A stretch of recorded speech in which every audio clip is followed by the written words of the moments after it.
Hello, আমাকে কি শুনতে পাচ্ছো?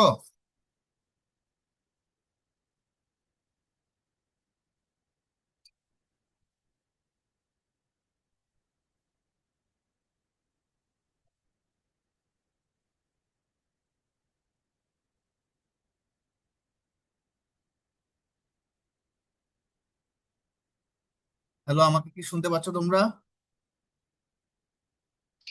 জি ভাইয়া শুনতে পাচ্ছি। তোমরা লাস্ট ইয়ারের যে তোমাদের যে ইন কোর্সের যে সিলেবাস আছে সেটা দেখছো?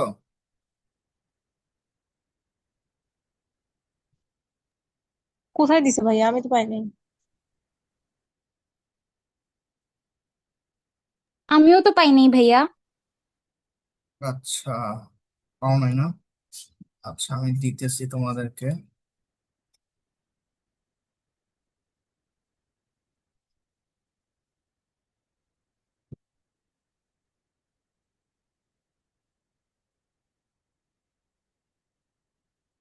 গ্রুপে দেখো, আমি দিচ্ছি।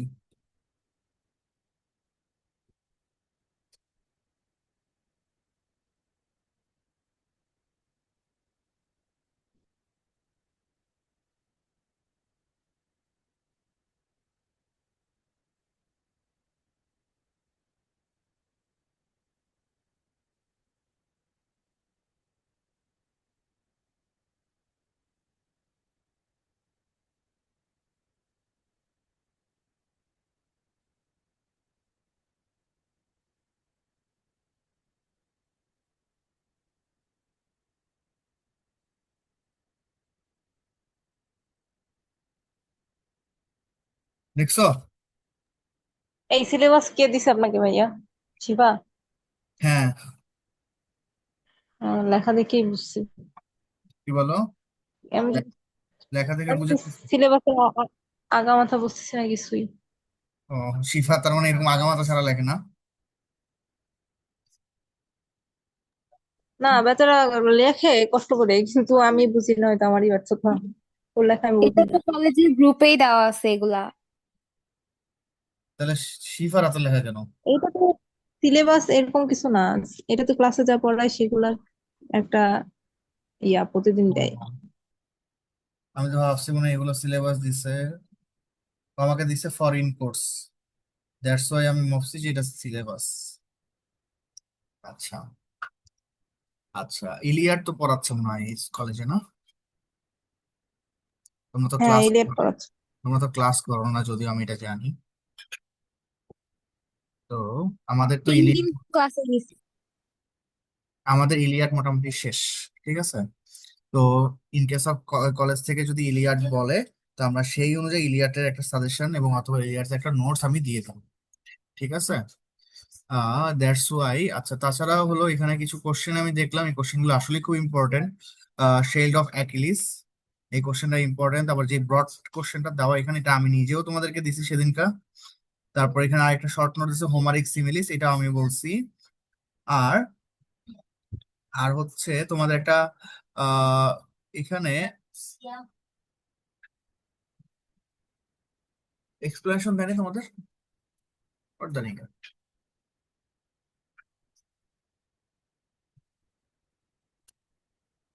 দেখুন। ও ও ও ও ট্রান্সলেশনের তো কোনো এক্সপ্লেনেশন দেয় না, ঠিক আছে? ট্রান্সলেশনের পরীক্ষায় কিন্তু কোনো এক্সপ্রেশন নাই, মাথায় রাখবা। ক্লাসিক্স ইন ট্রান্সলেশন, এটার কোনো এক্সপ্রেশন নাই, ইএলটির কোনো এক্সপ্লেনেশন নাই। ওকে। তাহলে আজকে আমরা যেটা পড়বো সেটা হচ্ছে, কি পড়বো বলো তো আজকে আমরা? ইএলটি কি ভাইয়া? ইএলটি ও, তোমাদের ইএলটি লিঙ্গুইস্টিক। ভুলে বলছি আর কি, ফোর্থ ইয়ার ইএলটি বলতে বলতে বলে ফেলছি ইএলটি। আসলে ইএলটি আর লিঙ্গুইস্টিক্স লিঙ্ক। এগুলো একই পড়াশোনা, ঠিক আছে, ল্যাঙ্গুয়েজ বেস। তোমরা জানো কিনা জানি না, ইংলিশে সাধারণত দুইটা দুইটা দুইটা ভাগে ভাগ করা হয়, বা ইংলিশে অনেক সময় মানুষকে পড়াশোনাকে দুইটা ভাগে ভাগ করা হয়। যদিও আমাদের মেজর লিটারেচার, বাট আমাদের কিন্তু আরেকটা সাবজেক্টও আছে ইংলিশে, সেটা হচ্ছে ইংলিশ ল্যাঙ্গুয়েজ। ঠিক আছে, অথবা ইংলিশ ল্যাঙ্গুয়েজ টিচিং। ঠিক আছে। তো তোমরা যদি বাহিরে পড়াশোনা করতে, তাহলে তোমাদের ইংলিশ নিয়ে দুইটা কোর্স থাকতো, বা দুইটা ভাবে তোমরা পড়াশোনা করতে পারতো, একটা হলো ইংলিশ লিটারেচার, একটা হচ্ছে ইংলিশ ল্যাঙ্গুয়েজ টিচিং। তো তো ইংলিশ ল্যাঙ্গুয়েজ টিচিং পড়লে তাহলে তখন তোমাদেরকে ইএলটি বা লিঙ্গুইস্টিক্স এইসব টাইপের কোর্সগুলো বেশি বেশি আসতো তোমাদের সামনে, বুঝছো?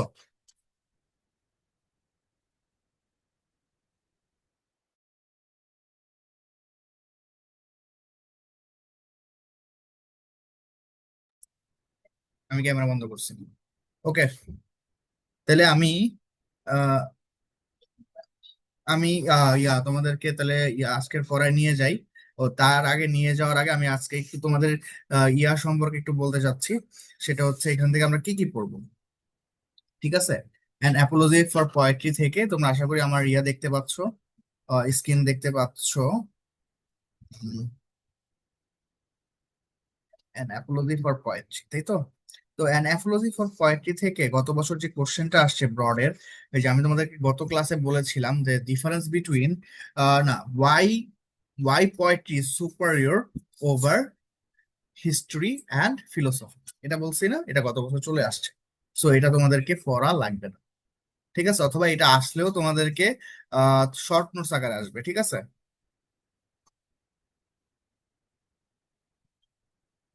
তো আমরা এখান থেকে কি পড়বো দেখি।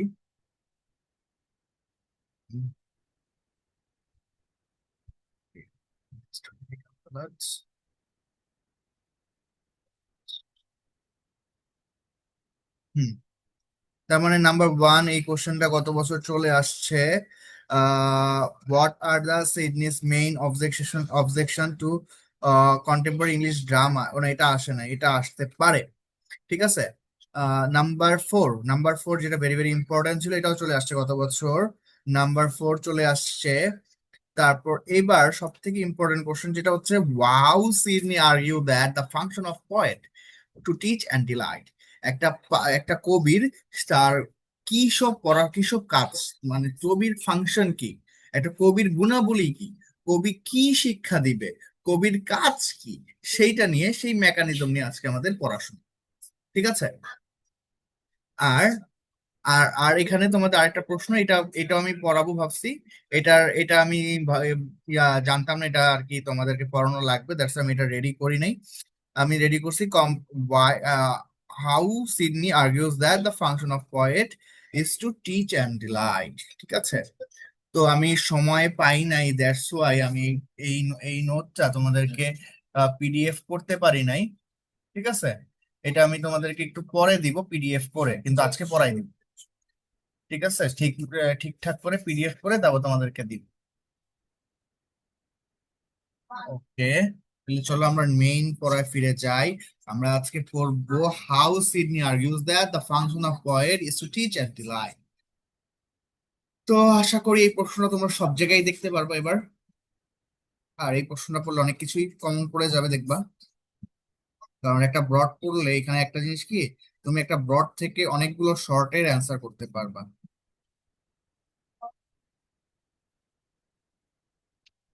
আচ্ছা, অ্যান অ্যাপোলজি ফর পোয়েট্রি থেকে তোমরা শর্ট নোটস করতে হবে।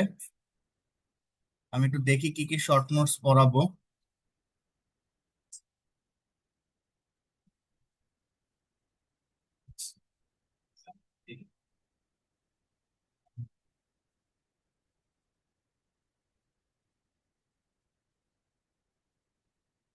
তো 4, 305, 306, 307।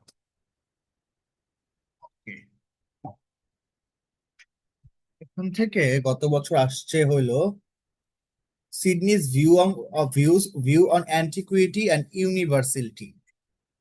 সিডনিজ view on antiquity and universality, এটা এই দেখো, Sidney's opinion on antiquity of poetry 8 number আছে, ঠিক আছে? এই কোশ্চেনটা গত বছর চলে আসছে। তারপর আসছে হলো, এটা কি আর আসছে? ড্রাইডেন আসছে, বর্ডগুলো আছে, না আর আসে নাই।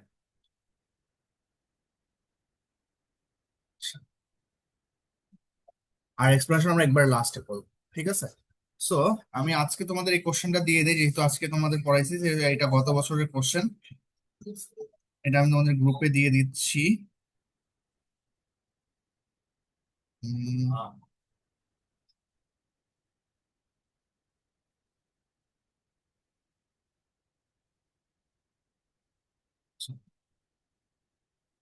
ওকে,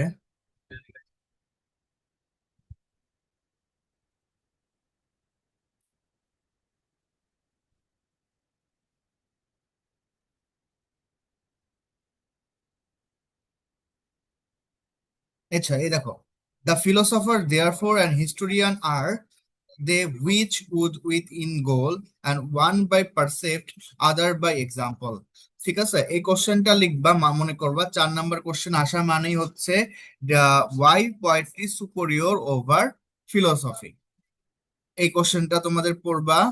তারপর হচ্ছে it is not rhyming and versing that make a poet, এই কোশ্চেনটা আর আজকের কোশ্চেন যেটা পড়বা এটা পড়লেই হয়ে যাবে। তার মানে এক্সপ্লেনেশন শর্ট নোটস পড়তে হলে তোমাদের আলাদা করে যে পড়তে হবে তা কিন্তু না। আমাদের মনে রাখবা, এই টেকনিক অবলম্বন না করলে কখনোই আমাদের ক্রিটিসিজমে সাফল্য অর্জন করা সম্ভব না। সেটা হচ্ছে ইলিমিনেশন অথবা কম্বিনেশন।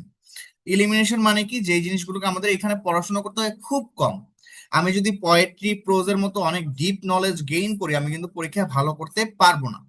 ঠিক আছে, তো তোমাদের কারো যদি রিসার্চ করার ইচ্ছা থাকে সেটা আমাদেরকে বলতে পারো, সেটা ভিন্ন কথা। কিন্তু পরীক্ষায় ভালো করতে হলে ইলিমিনেশন মাস্ট, কারণ এত বিশাল কঠিন একটা জিনিস, সেগুলোকে তুমি যদি সব করতে চাও স্টেপ বাই স্টেপ, দেন তুমি পারবা না, মনে রাখতে পারবা না। আমি পারতাম না, আমার ব্যর্থতা বলতে পারো। তারপর হচ্ছে কম্বিনেশন, তোমাদের লাইক একটা প্রশ্ন থেকে কিভাবে অন্যটা ট্রান্সফার করা যায় এটা শিখতে হবে। লাইক তুমি একটা ব্রড পড়লা, why poetry is superior over philosophy and history, but এই ব্রডটা আসলো না, কিন্তু আসলো কি, এই এক্সপ্লেনেশনটা চলে আসলো। ঠিক আছে, দেন কি তোমার কিন্তু লস হয় না, তুমি হয়তো বা 15 অ্যান্সার করতে পারো না ঠিকই, কিন্তু 5 কিন্তু এখানে ঠিকই অ্যান্সার করতে পারবা। ঠিক আছে, সো সবাই ক্লিয়ার কি বলছি? অনেক একটি ইম্পর্টেন্ট কথা বলছি কিন্তু ক্রিটিসিজমের জন্য, ক্রিটিসিজমের ভালো করে একটা ঔষধও দিয়ে দিছি বলতে পারো। যে এখন কি বলছি এটা তোমাদের আয়ত্ত করতে হবে। বলো তো কিভাবে পড়বো, কে বলতে পারবা সুন্দর করে? হ্যাঁ, তোমরা কি আমার কথা বুঝতে পারছো, শুনতে পারছো সবাই? সবাই কি বুঝতে পারছো? মানে হয়েছে কি, ব্রড পড়বো, ব্রডের মধ্যেই আমরা কয়েকটা শর্ট নোট এক্সপ্লেনেশন এগুলা মানে মিলেই মিলেই পড়বো যাতে মানে কমন পাই। সোজা কথা হইলো, ব্রড হইলো তুমি বুঝে পড়বা, ঠিক আছে, কমন পড়ার উদ্দেশ্যে পড়বা না। লাইক ব্রড থেকে তোমার অনেক সময় শর্ট নোটস আসতে পারে। সো তুমি যদি ব্রডটা প্রপারলি নলেজ গেইন করো, বুঝে বুঝে পড়ো, তাহলে কিন্তু এখান থেকে যে কোনো কোশ্চেন আসলে কিন্তু তুমি লিখতে পারবা এই নলেজ দিয়ে। কারণ আমরা কিন্তু এখানে অনেক বেশি নলেজ গ্যাদার করতে পারবো না। কারণ এখানে লাইক তোমাকে যদি আমি একটা পয়েন্টলি 3টা ব্রড কোশ্চেন বলতে বলি, তুমি পড়তে পারবা ইজিলি, পড়তে পড়ে মনে রাখতে পারবা। কিন্তু এখানে যদি তোমাকে প্রত্যেকটা চ্যাপ্টার 3টা করে প্রশ্ন করতে বলি, তুমি পারবা না, মনে রাখতে পারবা না ভাই, পারবা না, পরীক্ষা হলেও খেয়ে ফেলবা। ঠিক আছে, that's that's is the that's is the main topic. Okay, so আমি তোমাদেরকে ব্রড পড়ব খুব কম, তারপর ওখান থেকে শর্ট এবং এক্সপ্লেনেশন বের করার চেষ্টা করব আমরা। ঠিক আছে, না পারলেও এক্সপ্লেনেশন এবং শর্ট নোটস এবং খুব কমই পড়বো। ঠিক আছে, আই হোপ যে তোমাদের এই মেডিসিনটা কাজে লাগবে। ওকে, তাহলে চলো আজকে আমরা টপিকে ফিরে যাই।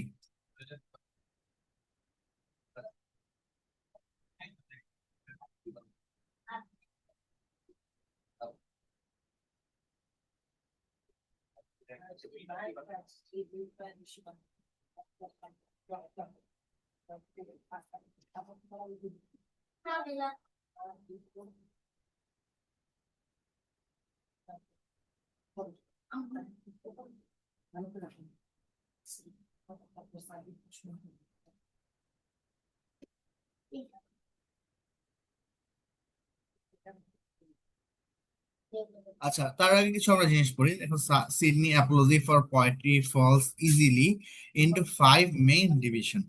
তার এই কবিতাটা বা এই অ্যাপোলজি ফর পোয়েট্রি, এটা একটা তোমরা বলো একটা ক্রিটিক্যাল অ্যাসেসমেন্ট বলতে পারো। এই অ্যাসেসমেন্টটা অথবা তোমরা এটাকে মেইন বলতে পারো ডিফেন্স। ঠিক আছে, তো প্রথমত হচ্ছে conventional reason why poetry should be highly value. সে প্রথমে ডিসকাস করেছে পোয়েট্রি কেন অনেক বেশি ভ্যালু দেওয়া হয়, the antiquity and university of poetry. আমি যদি দেখি এই কোশ্চেনটা তোমাদের বিভিন্ন কলেজে আসছে, তাহলে আমি এই কোশ্চেনটা ব্রড করাবো, আদারওয়াইজ এখন আমি যাব না। কারণ তোমাদের আগেই বলছি আমি এখন একটা একটা করে ব্রড পড়াবো, পরবর্তীতে আমি এক্সট্রা আরেকটা বা দুইটা করে পড়াবো। ঠিক আছে? তারপর কি বলছে, the kind of poetry and its usefulness, পোয়েট্রির ধরন বা ক্লাসিফিকেশন অফ পোয়েট্রি বলতে পারো, এবং এটার প্রয়োজনীয়তা বা গুরুত্বপূর্ণ জিনিসগুলোকে বর্ণনা করা হয়েছে। রিমার্কস অন স্টাইল, পোয়েট্রি কি রকমের স্টাইল ফলো করে। ঠিক আছে? ডিকশন, এটাতে কি রকমের শব্দ চয়ন ব্যবহার করা হয়, এবং ভার্সিফিকেশন, এটার মাধ্যমে যুক্তিযুক্ততা কি কি রয়েছে সেগুলো নিয়ে আলোচনা করা হয়। ঠিক আছে? আর আমি তোমাকে বলি, তোমার এখানে কোনো লজ্জার কোনো বিষয় না। তুমি এই কোর্সটা খুবই জটিল, এটা আমি না, সবাই জানে। সো তোমাদের এখানে বুঝতে কিন্তু আমার, আমিও যখন ক্লাস করতাম আহ প- ইয়া ক্রিটিসিজম, আমিও কিন্তু বুঝতাম না, কিন্তু এটা কিন্তু তোমার কোশ্চেন করতে হবে। তুমি যদি কোনো একটা জিনিস না বুঝো, ডিরেক্টলি কোশ্চেন করো। আমার একটা টপিক বুঝাইতে গেলে যদি আমার 5টা ক্লাসও নিতে হয়, সমস্যা নাই তোরে ভাই, কারণ আমি এটা 5টা ক্লাসে নিব। আর অন্যগুলো লাইক তোমার পোয়েট্রি, এগুলো তোমার আমি একদিনে 2-3টা পোয়েট্রি শেষ করে ফেলবো। That's that is the that is the system. So তোমার এখানে যদি প্রবলেম থাকে, প্রবলেম নিয়ে তুমি যখন পড়তে যাবা, পড়া মুখস্থ হবে না। ঠিক আছে? সো তোমার এখানে কিন্তু ক্লাসে 70% কাভার করতে হবে। সো তোমার ক্লাসে সবকিছু বুঝে নিতে হবে। সো তার যারা পড়ো আমার কাছে, তোমরা একটা মানি ইনভেস্ট করো আমার কাছে, তোমরা সময় ইনভেস্ট করো, দুইটাকে ইনভেস্ট যেন পারফেক্টলি করতে পারো। তো আমি ক্লাসে পড়াই, কিন্তু তোমরা দেখা যায় না বুঝে কোনো রকম পড়ে চলে যাবে, এটা কিন্তু আসলে আমার কিন্তু লস হবে না, লস তোমাদের হবে। ঠিক আছে? দ্যাটস ওয়াই আমি তোমাদেরকে রিকোয়েস্ট করবো যে তোমরা যেন ক্লাসের মধ্যে কোনো একটা জিনিস, একটা সিঙ্গেল ওয়ার্ডও যদি না বুঝো, তোমরা যেন ওইটাকে বারবার ওইটাকে কোশ্চেন করো। ঠিক আছে? আমি আমার বেস্টটা দিয়ে ট্রাই করবো যে তোমাদের প্রবলেম গুলো সলভ আউট করার। সবাই ক্লিয়ার? হ্যাঁ, ঠিক আছে। তোমরা দেখবা যে আমি কোনো টিচারকে ইগনোর করতেছি না। দেখবা যে কোনো একটা টিচার সাধারণত ক্রিটিসিজম হাওয়ার উপরে দিয়ে পড়ায় যায়, সোজা কথা হলো হাওয়ার উপরে দিয়ে পড়ায় যায়। তোমরা একটু খোঁজ নিয়ে দেখো, যারা পড়া পড়ে ক্রিটিসিজম, দেখবা যে হাওয়ার উপরে পড়ে যাবে, কারণ ওদের ক্রিটিসিজম দেখা যায় কোনো টিচার একটা সাজেশন দেয়, ঠিক আছে, বেসিক ক্লিয়ার করে না, ধাম ধুম আগায়। ঠিক আছে? সো তোমাদের ক্রিটিসিজম কিন্তু আমি আগেই বলছি যে এখান থেকে আমাদের বেশি পড়তে পারবো না, কারণ আমি বেশি পড়ে মনে রাখতে পারবো না। আমার কিন্তু তোমার কিন্তু বেশি পড়লে আমার কিন্তু লস নাই। কিন্তু আমি কেন চাই না, কারণ আমি জানি এটা আসলে সম্ভব না তোমাকে দিয়ে, কাউকে দিয়ে সম্ভব না, কারণ আমরা যে পড়াশোনা করছি, কারণ এটা একটা জটিল বিষয়, এবং জটিল ভাবে পড়াশোনা, জটিল পড়াশোনা সেটাকে আমাদের একদম সিম্পলিফাই করে পড়তে হবে, বুঝে বুঝে অল্প পড়তে হবে। ঠিক আছে?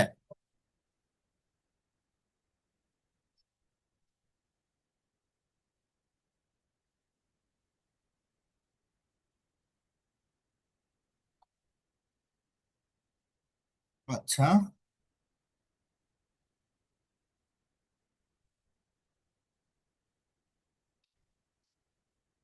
আচ্ছা। সিডনিজ ভিউজ অন অ্যান্টিকুইটি, তোমরা এটা মার্ক করে রাখো। তোমরা একটু রেসপন্স করো, তোমরা সবাই ক্লাসে থাকো, আসলে ক্লাস করো না কি করে আমি বুঝি, একটু রেসপন্স করো প্লিজ। আহ একটা কোশ্চেন লিখো সবাই।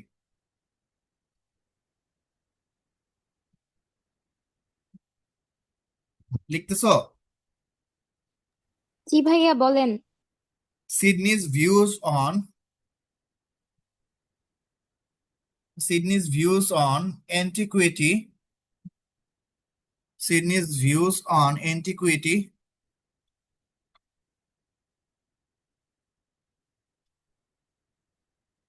বানান, বানান যদি না জানো তাহলে বানান দেখায় দিচ্ছি। ভিউজ অন, বানান বানান লিখে দিব। সিডনিজ ভিউজ অন আমি লিখেই দিই, সবাই একটু লেখো।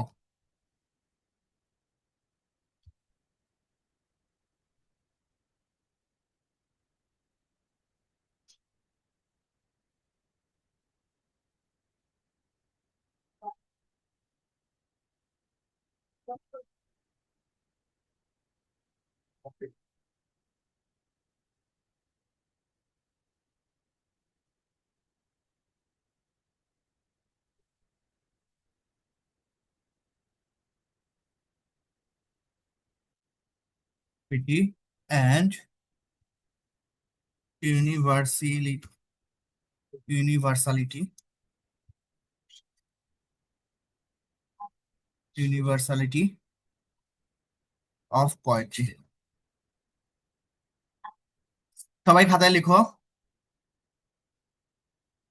লিখো এটা পড়াবো, পড়াবো হচ্ছে বিফোর টেস্ট এক্সামিনেশন,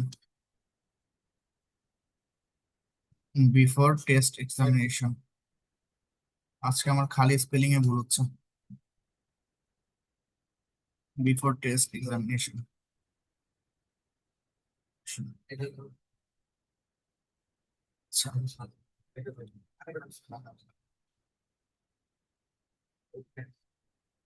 সবাই লিখছো, ওই কোশ্চেনটা লিখছো? সবাই লিখে আমাকে একটু বলো, রেসপন্স করো। জি ভাই লিখছি ভাইয়া। লিখছো তাই তো? আচ্ছা, আরেকটা দেখি দিতে পারি কিনা, আর এখান থেকে শর্ট নোটস গুলো এটা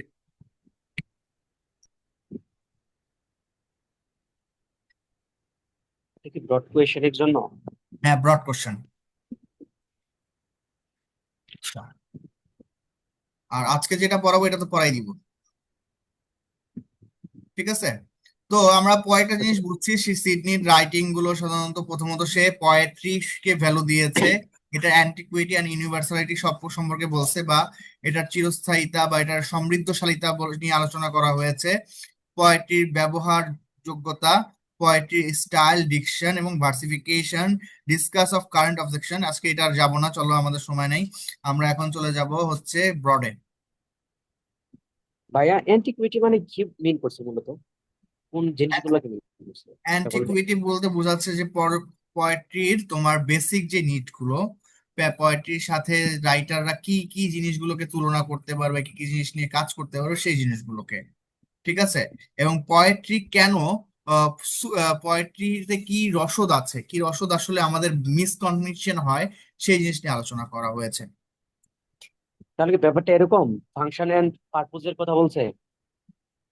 অনেকটা, কিন্তু এটা একটু ফাংশনটা হলো তোমার ওভারঅল সবকিছু নিয়ে ডিল করে, বাট এটা ওভারঅল সবকিছু না। মানে সে আর্গিউ দিয়ে বলেছিল, সে কয়েকটা আর্গিউ নিয়ে তোমরা জানো যে কথা বলছে, সেটা হচ্ছে তোমার পোয়েট্রির যে চারটা অবজেকশন ছিল, সেই চারটা অবজেকশন দিতে বলতেছে যে পোয়েট্রি পড়লে, পোয়েট্রি আসলে ইগনোর করার মতো কিছু না, পোয়েট্রির মধ্যে অ্যান্টিকুইটি অ্যান্ড ইউনিভার্সালিটি আছে, যেটা কি তুমি না চাইলেও তোমাকে এটা গ্রহণ করতে হবে। আচ্ছা, এবার আসো, so Sidney argue that the function of a poet is to teach and delight. এইটা তুমি যদি এইবার যদি টেস্ট যখন হয়, আমি জানি না তোমাদেরকে ততদিন আমি তোমার সাথে সাপোর্ট দিতে পারবো কিনা, এই কোশ্চেনটা দেখবা যে 90% কলেজে এই কোশ্চেনটা টেস্ট কোশ্চেনে দিছে, ঠিক আছে? সো তোমাদের টেস্টের একটা কোশ্চেন বলে দিলাম, বলতে পারো, ঠিক আছে? যে show how Sidney argue that the function of a poet, পোয়েটের ফাংশন গুণাবলী কি বা পোয়েটের মেকানিজম কি, টু টিচ অ্যান্ড ডিলাইট, তাদের তারা কি শিক্ষা দিবে বা তার আনন্দ দিতে, এখানে পোয়েট্রি শিক্ষাটাই এক ধরনের ডিলাইট। সিডনি অ্যাপোলজি বা সিডনির এই অ্যাপোলজি বা এটাকে ডিফেন্স বলি, apology brings out his exalted conception of the nature and function of poetry and poets. তাহলে তোমরা সবাই, সবাই কি রেডি? একটা গুড গুড ব্রেইন এখন ইউজ করতে হবে, সবাই রেডি? কারো কোনো রেডি অন্য ভাইয়া। কনসেন্ট্রেশন আছে? লাইক তোমার মোবাইলে মেসেজ জি ভাই। আসতেছে, কল আসতেছে, এরকম কিছু থাকা যাবে না, একদম ফ্রেশ ব্রেন, লাগলে আধা ঘন্টা পড়ো, সমস্যা নাই, একদম ফ্রেশ ব্রেইনে নিবা, ঠিক আছে? প্রত্যেকটা কথা অনেক মনোযোগ দিয়ে শুনবা, বুঝবা। আই হোপ যে ক্রিটিসিজমের কঠিন এই ব্যাপারটা তোমরা ভুলে যাবা। Sydney Apology brings out his exalted, অথবা তোমরা এখানে ইয়া করো, আপহিবল অথবা এরকম কিছু একটা ইউজ করো, যে উন্নত, ঠিক আছে? Brings out his exalted conception বা master mind conception of the nature and function of poetry and poets. In his book Sidney's clarified, Sidney clarified true nature of poetry, Sidney কি পোয়েট্রি কি ধরনের হয়ে থাকে, পোয়েট্রির পোয়েট্রির বৈশিষ্ট্য বা nature, and defended the critics with true function of poetry to teach and delight. তো পোয়েট্রি নিয়ে যখন সে ডিল করছে, সেখানে সে ক্রিটিক্স করছে বা এই একটা মন্তব্য দিছে যে ট্রু ফাংশন অফ পোয়েট্রি, পোয়েট্রির আসল ফাংশন হচ্ছে মানুষকে শিক্ষা দেওয়া, আনন্দ দেওয়া। তার মানে পোয়েট্রির আসল ফাংশন কি? মানুষকে শিক্ষা দেওয়া এবং আনন্দ দেওয়া। তার মানে Sidney's apology brings out his exalted conception। তার মানে আমরা খুব ক্লিয়ার ভাবে বুঝি, এখানে 3টা লাইন বলছে, একটা লাইনও কিন্তু না, এটা জাস্ট একটা ইন্ট্রোডাকশন আছে যে অ্যাপোলজি থেকে আমরা কি বলছি, ভাইয়া কথা শুনি না। কথা শোনো না? এখন শুনতেছো?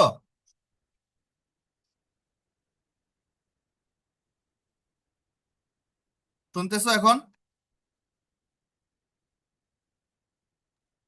জি, এখন শুনতেছি। আচ্ছা, তাহলে সিডনির অ্যাপোলজি বা সিডনির এই অ্যাপোলজি ফর পোয়েট্রি আমাদের একটা উন্নত একটা কনসেপশন দিছে। কিসের কনসেপশন? যে পোয়েট্রি এবং পয়েটের কি বৈশিষ্ট্য রয়েছে এবং কি ফাংশন রয়েছে। এই বইয়ে সিডনি ক্ল্যারিফাইড করেছে poetry defended the critics and true function of poetry to teach the line. এখন আমাকে যদি এই 2 লাইন বলতে পারো, আমি কখনোই মুখস্থ করবো না, আমি একদম ডাইরেক্টলি বলবো Sidney's an apology for poetry brings out his mastermind conception about function and nature of poetry and poem। ঠিক আছে? In this book, Sidney justified or clarified true nature of poetry and poet and critics the true function বা solidify function of poetry, that is true teach and delight। ঠিক আছে? Keeping peace with Aristotle concept of mimesis, সে সে অ্যারিস্টটলের pace বা অ্যারিস্টটলের যে ধারণা সেটাকে সম্মান রেখে Sidney defines poetry is an art of imitation. দেখছো, কঠিন কিন্তু কিছুই পড়তেছি না এখনো। হি এক্সপ্লেইনস দ্যাট ইমিটেশন, তার মানে এখন প্রথমে সে আমাদেরকে এখানে কি নিয়ে কথা বলবে, তাহলে আমরা এই টপিকটা, এই প্যারাগ্রাফটা অলরেডি বুঝে ফেলছি যে সে প্রথম ফাংশন যেটা নিয়ে কথা বলবে সেটা কি? বলো, যারা ক্লাস করতেছো এইটুক তো বলতে হবে যে ফার্স্ট ফাংশন যে এইটা কি? ইমিটেশন। ইমিটেশন। তার মানে এখানে সে ইমিটেশন নিয়ে কথা বলবে। তাহলে মানে keeping pace with Aristotle concept of mimesis, Sidney defines poetry is an art of imitation. Poetry কি? ইমিটেশনের একটা শিল্প, বা পোয়েট্রি হলো ইমিটেশনের এক ধরনের শিল্প অফ ইমিটেশন, একটা শৈল্পিক কল্পনা। He explains imitation as a representing, figuring forth, to speak metaphorically, a speaking picture, the aim of which is to teach and delight। তার মানে সে বলছে এখানে টোটালি মনে করো যেখানে আছে দিছে definition of imitation. He explains that imitation as a representing, figuring forth, ঠিক আছে, যেখানে একটা বাস্তব চিত্র, একটা ফিগার তোমাকে দিবে, ঠিক আছে, টু স্পিক মেটাফরিক্যালি, যেখানে মেটাফরিক বা তোমার মেটাফরিক অর্থে কথা বলবে বা রূপক অর্থে কথা বলবে, স্পিকিং পিকচার, একটা স্পিকিং পিকচার দ্বারা করতে হবে।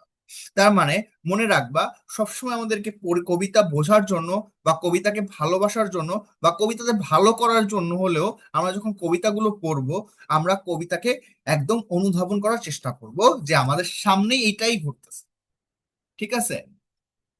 যখন তুমি নাটক, মুভি বা যে কোনো রাইটিং যে কোনো তুমি ইয়ার সাথে জিনিসের সাথে এনজয় করো, তখন যদি তুমি ওইটাকে যদি তোমার সাথে রিলেট না করতে পারো, ওইটাকে যদি তুমি ফিগার আউট করতে না পারো, তুমি কিন্তু ভালো করে পারবা না। ঠিক সেম বলছে যে আমাদের যে জিনিসগুলো, আমাদের কবিতা হচ্ছে ওয়ান টাইপ অফ ইমিটেশন, বা কবিতা হচ্ছে একদম আর্ট, ইমিটেশনের আর্ট। এইটাকে বুঝতে হলে আমাদেরকে ইমিটেশন বুঝতে হবে, যেটা ইমিটেশন হচ্ছে একটা ফিগারিং ফোর্থ, অথবা একটা ফিগার যে কিনা স্পিক করবে মেটাফরিক্যালি। ঠিক আছে? তো এই স্পিক বা ফিগার সম্পর্কে আমাদেরকে কানেক্টেড হইতে হবে। The aim of which to teach and delight, এটার মেইন টার্গেট কি থাকবে? শিক্ষা দেওয়া এবং আনন্দ দেওয়া। আচ্ছা, এবার আসো ইমিটেশন আমাদের set. Poetry is the earliest branch of learning in Greece. For a long time even the philosopher appeared under the marks of point. ঠিক আছে? তাহলে এখানে দেখো, পোয়েট্রি নিয়ে কথা বলছি আমরা। পোয়েট্রি হচ্ছে লিটারেচারের সব থেকে, বা শিক্ষা বা আমরা পড়াশোনা যা করি সেগুলোর মধ্যে সব থেকে প্রাচীন যেই শাখা, সেই শাখা হচ্ছে পোয়েট্রি। গ্রিসে ওই সময় ফর এ লং টাইম, অনেক সময় ধরে, ইভেন দ্য ফিলোসফার, যারা ফিলোসফার ছিলেন, দার্শনিক ছিলেন যারা, তারাও কিন্তু অ্যাপিয়ার্ড হতো বা নিজেদেরকে এমন ভাবে উপস্থাপন করতো under the mask of poet. তারাও কিন্তু তাদের ভিতরে একটা কবি সত্তা কাজ করতো। The word poet is derived from the Greek poiein. Poet শব্দটা কিভাবে আসছে, তার মানে এখানে তোমরা লিখতে পারো অরিজিন অফ পোয়েট্রি। তো এইটা তো মানে কি, বা এখানে তোমার basic the term of poetry এটাও লিখতে পারো। The word poet is derived from the Greek poiein which means to make.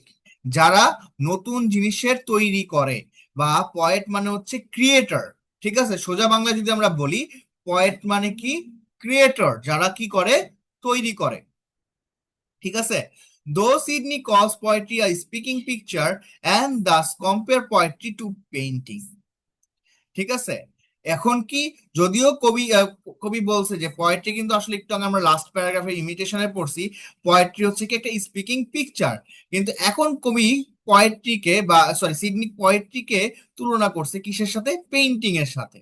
ঠিক আছে, তো আমাদের অবশ্যই পিকচার যদি আমরা কল্পনা করি, আমাদের অবশ্যই সেটাকে পেইন্টিং করতে হবে, নাহলে কিন্তু আমরা সেই পিকচারের গুণাবলী বুঝবো না। It soon becomes clear that the idea of poetic imitation is an exalt one, উন্নত। exalt অর্থ আমি অলরেডি বলেছি যে poetic imitation হচ্ছে একটা উন্নত idea. It does not regard imitation as mere photographic representation. সে কখনোই ইমিটেশনকে বলে নাই এটা একটা ফটোগ্রাফিক বা একটা একটা ফটো, এটা একটা কোন একটা ফিগার আউট বা লাইক তোমার করবে, বাট এটাকে তুমি কিন্তু ইমিটেশন করবা, এটাকে তুমি ভিতরে ধারণ করবা। ঠিক আছে, এ কিন্তু কোনো ফিগার দিবে না। আমরা যখন কল্পনা করি, মনে রাখো, ধরো আমরা বসে আছি, আমরা কল্পনা করতেছি যে লাইক, এইটাই মনে করো যে আমি একটু তোমাদের সাথে, আমি একটু কল্পনায় হারাই যে তোমাদের একটু কল্পনায় নেই। ঠিক আছে, আমার এখানে তোমরা যারা পুরান আছো, যেমন মারিয়া, ঠিক আছে, মনে করো তো, কল্পনা করো তো একটা সময় এই ভাইয়াকে তুমি চিন্তাও না। ঠিক আছে, তো ফার্স্ট ইয়ারে আসলা, ভাইয়ার সাথে ক্লাস করলা। ঠিক আছে, পরে ভাইয়া তোমার ক্লাস অনেকদিন নিল, তুমি হঠাৎ করে আর ফার্স্ট ইয়ারে পরীক্ষা দিতে পারলা না, তোমার অনেক কিছু আমার সাথে শেয়ার করতা। ঠিক আছে, সিমিলারলি আশিক, তুমি আমার সাথে ফার্স্ট ইয়ার থেকে আছো, ফার্স্ট ইয়ারে তুমি আমার সাথে জয়েন করছো, স্টিল নাও কখনো গ্যাপ দাও নাই। ঠিক আছে, তো সব সময় আছো, তারপর ভাইয়ার সাথে তোমার তিতুমিরের তারপর ক্লাসে কত ফাইজলামি করছো, এভরিথিং তুমি একটু চিন্তা করো। এই যে দেখো, আমরা সবাই কিন্তু এগুলো কি করতেছি, ইমিটেশন করতেছি, বাট এটার কি কোনো পিকচার আছে, ফটোগ্রাফিক পিকচার আছে? তোমাদের সাথে যে আমার এই যে এত বছর একটা সম্পর্ক, তুমি কি কখনো এটাকে ফিগার আউট করতে পারবা? হ্যাঁ, ফটোগ্রাফিক রিপ্রেজেন্টেশন করতে পারবা? বলো। না ভাইয়া, পারবে পসিবল না না। তো। তার মানে তোমার যে ইমিটেশন, এটা কিন্তু খুব as does not regard imitation, mere photographic representation. ঠিক আছে, তারপর কি বলছে, পয়েট আর মেকার। পয়েট কি, নতুন জিনিস তৈরিকারক, or creation in true sense of the world. তার মানে পয়েটের মেইন কি, পয়েটকে আমরা কি হিসাবে চিনবো, তার মানে এখানে কিন্তু ফাংশন অফ পয়েট নিয়ে ডিসকাস করেছে। তার মানে আমরা অলরেডি বুঝেছি যে পোয়েট্রি হলো লিটারেচারের সব থেকে আর্লিয়েস্ট ব্রাঞ্চের পড়াশোনা, এবং এইখানে তোমার আগের যত ফিলোসফার বা অন্যান্য ব্রাঞ্চের যারা লার্নারও ছিল, তারাও কিন্তু পোয়েট্রি ধারণ করত। ঠিক আছে, এবং পোয়েট্রি শব্দটা পায়োনি শব্দ থেকে আসছে, যার মানে হচ্ছে কোনো জিনিস তৈরি করা।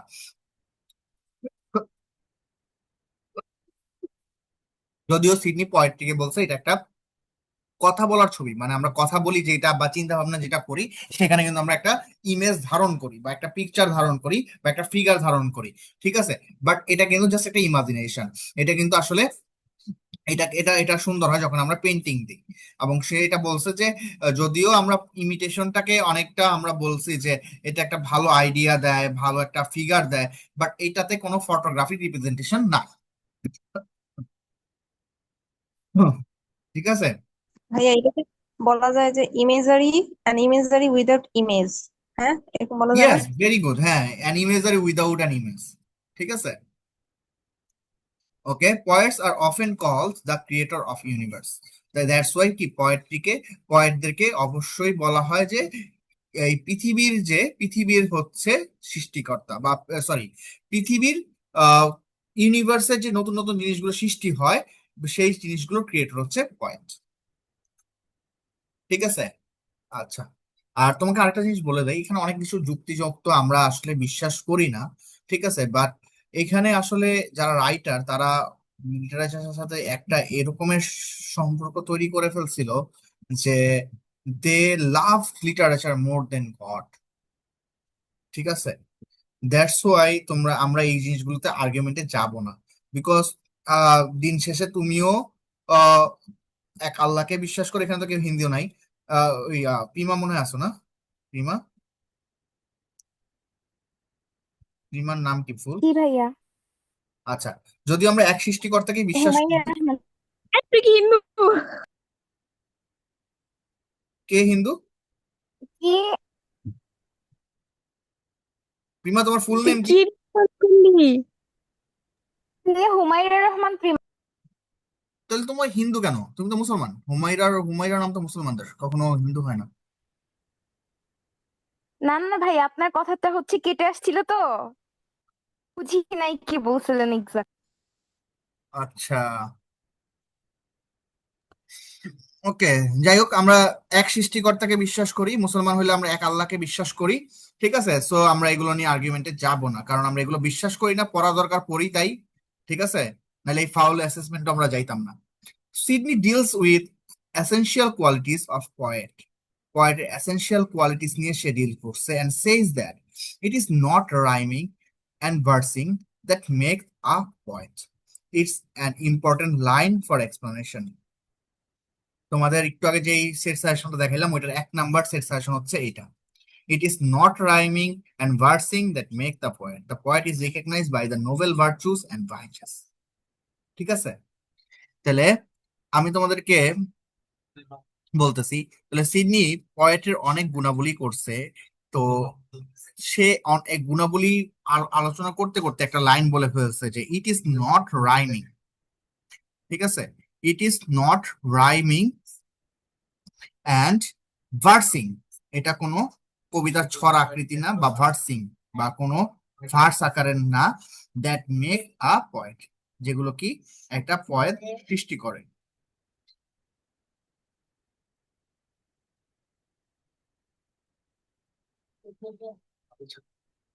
The poet is recognized by the noble virtues and vices.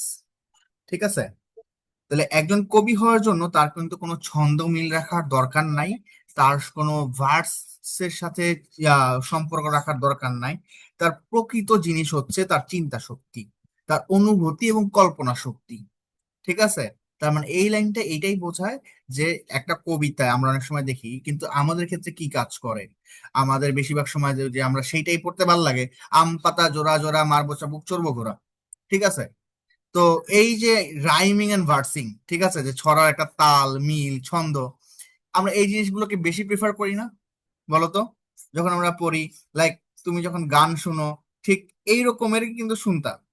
ঠিক আছে, বাট কবির কিন্তু আসল ফাংশন এটা না, কবির আসল ফাংশন হচ্ছে তার এটার থেকেও তার ইমাজিনেশন পাওয়ার, তার থট, ঠিক আছে, তার ফিলিংস, ঠিক আছে, এগুলোকে গভীরভাবে দৃষ্টিপাত করাটাই হচ্ছে কবির মূল উদ্দেশ্য হওয়া উচিত। তারপর বলছে the poet aims at creating ideal and something improves upon God's creation. দেখো কবি কি বলছে, পয়েটের মূল টার্গেট হচ্ছে ক্রিয়েটিং দ্য আইডিয়াল, নতুন একটা দৃষ্টান্ত তৈরি করা, এবং something improves upon God's creation, এবং গডের সৃষ্টির মধ্যে কিছু নতুনত্ব নিয়ে আসা বা নতুন কিছু তৈরি করা। Nature's creation is brazen, the poet delivers a golden. এই লাইনটাও মার্ক করে রাখো, এই লাইনটা হচ্ছে তোমাদের